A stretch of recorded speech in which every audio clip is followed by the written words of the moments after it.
clinch it in overtime. Brady can chop, breakaway shoots, scores!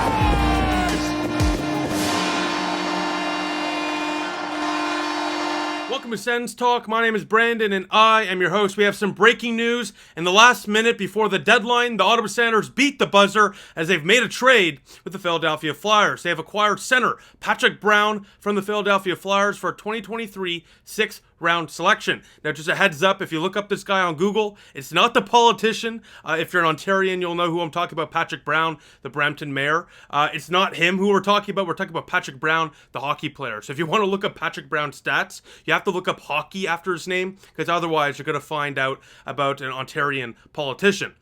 So just a bit of a tip there for you. I was a little confused for a second. I was like, wait, Patrick Brown, the former PC leader or whatever, is going to be playing for the Ottawa Senators? What the hell is going on? So I looked up hockey, and then there he was. So once again, there's a little bit of a tip for you there. So let's get back to it. So Patrick Brown, 43 games this season for the Philadelphia Flyers, compiling 2 goals and 5 assists for 7 total points in those 43 games. However, in those 43 games, 125 hits and 33 blocks. So that's exactly what you want for a fourth-line depth type of guy. A guy that will likely be a healthy scratch more often than not, but when inserted into the lineup, he can hit, he can bring some energy, and he also can win some faceoffs. In 120 career NHL games, he has a 57% faceoff winning percentage. That is obviously fantastic. I don't have to tell you that. It's also important to note that Patrick Brown is 30 years old and will be a UFA after the season. So this summer, he will be a free agent.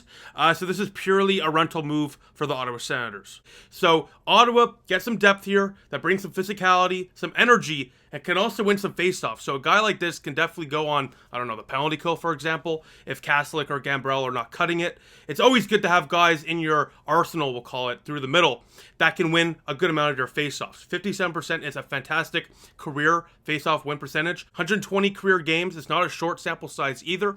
So I love this move for Ottawa because, look, depth never hurts, especially when you're gearing up for a playoff run. A 6th-round pick in 2023. I mean, look, who cares about the pick? If you're going for the playoffs, who gives a damn about a 6th-round pick? So I don't mind the pick at all being given to the Philadelphia Flyers. And what Ottawa gets, once again, is a guy that can bring some physicality, can win you some faceoffs, and can go into the lineup whenever he is called upon. So a good trade overall for the Ottawa Senators at the buzzer at 2:59. The deadline was at 3, so they just pulled it off at the last minute. And for most of the day, I was hearing from sources that Ottawa was not finding much traction with other teams on a trade. So I'm glad to see that those reports are wrong, and more importantly, that they did end up making a trade for a guy that, hey, look, he's not a superstar by any means, but he could definitely bring some good depth to the lineup, energy, face-off winning abilities, and maybe even more. Maybe a couple goals here and there. So besides that, I will see you all tomorrow when Ottawa takes on the Columbus Blue Jackets tomorrow night at 7 o'clock Eastern Time. Massive game there as Ottawa continues to chug along in the playoff race. I'll see you all soon.